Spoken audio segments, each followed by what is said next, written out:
Xavier, on va commencer avec vous. Le Petit Prince d'Antoine de Saint-Exupéry est désormais traduit dans 600 langues. Et oui, la dernière, c'est le Doulé Gaïa, qui est parlé, comme chacun sait, par un peuple autochtone du nord du Panama et de la Colombie. Et vous allez, dans un instant, nous dessiner une chronique. Oui, c'est ça. On va partir aux origines du Petit Prince, version originale, parce que c'est le 6 avril 1943 que paraît Le Petit Prince à New York, dans 2 éditions simultanées, hein, en anglais et en français. Saint-Exupéry, c'est déjà un auteur à succès. C'est pourquoi son éditeur, qui s'appelle Reynald et Hitchcock, n'hésite pas une seconde, il n'y a aucune crainte, donc pas de psychose au moment de publier Le Petit Prince, que l'éditeur imagine comme un conte pour enfants. Mais pourtant, Saint-Ex n'est pas un spécialiste du genre. Ah non, pas du tout spécialiste du genre, il n'a jamais écrit de conte pour enfants. Saint-Exupéry s'est fait connaître avec plusieurs ouvrages, hein. Il y a Courrier Sud en 1929, c'est l'aventure de l'aéropostale. Et puis après, il y a eu Vol de nuit qui vaut le prix Femina à Saint-Exupéry. Et en 1939, c'est Terre des Hommes 1939, c'est-à-dire qu'on est à la veille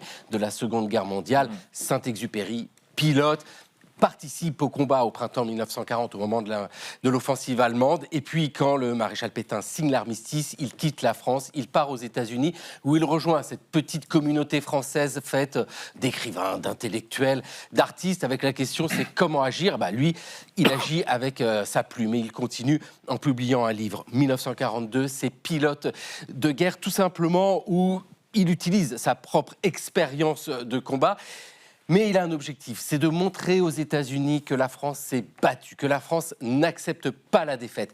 Et puis dans le même temps, il pense à ce conte pour enfants, Le Petit Prince, qui paraît au moment où Saint-Exupéry reprend le combat. C'est-à-dire qu'il quitte les États-Unis, il rejoint les forces françaises libres, c'est en Algérie, et puis jusqu'au mois de juillet 1944, avec sa dernière mission, l'avion disparaît, Saint-Exupéry meurt, toujours le mystère autour de sa mort, mais le Petit Prince, lui, poursuit sa vie, sans doute parce que, au-delà du conte pour enfants, il y a cette portée universelle et donc les traductions s'enchaînent les unes après les autres. Aujourd'hui, 600.